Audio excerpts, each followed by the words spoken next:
And now for this example, we have a difference of squares. We have 16x squared minus 9. So the first thing I'm going to look for is a GCF. Do they have anything in common? And they don't. We have a 16 and a 9. Here's an x squared. 9 has no x's.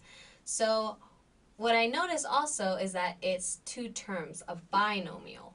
So it's going to be a difference of squares in this case, because difference of squares means that I have a square here and a square here.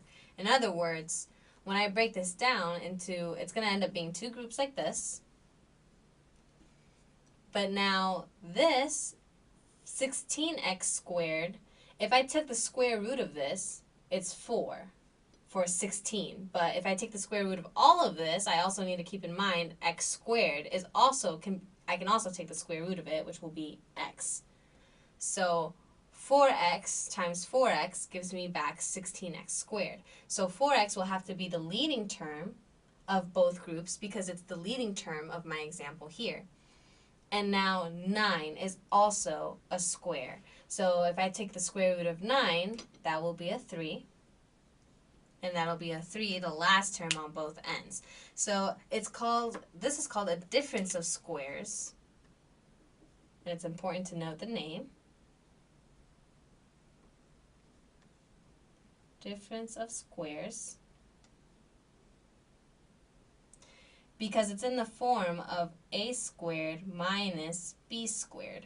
A and b are two different numbers, and then you have them both being squared, and one of the most important differences to notice is that it's a difference because of the minus. See the minus here? If it wasn't a minus, we wouldn't be able to even factor it.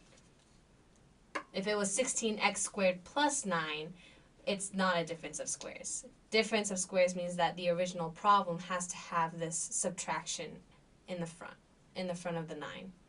So to finish this up, when we factor a difference of squares, we have one positive and one minus for each group. So one positive and one minus. What's going to end up happening is when we FOIL, and we can check this, 4x times 4x gives us 16x squared. 4x times negative 3 is negative 12x.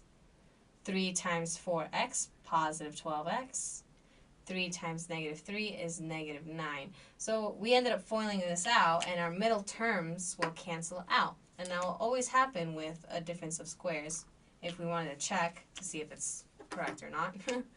And this will give us back to our original problem, 16x squared minus 9. So simple enough. If you can tell that the first term is a square and the second term is a square, this is our final answer.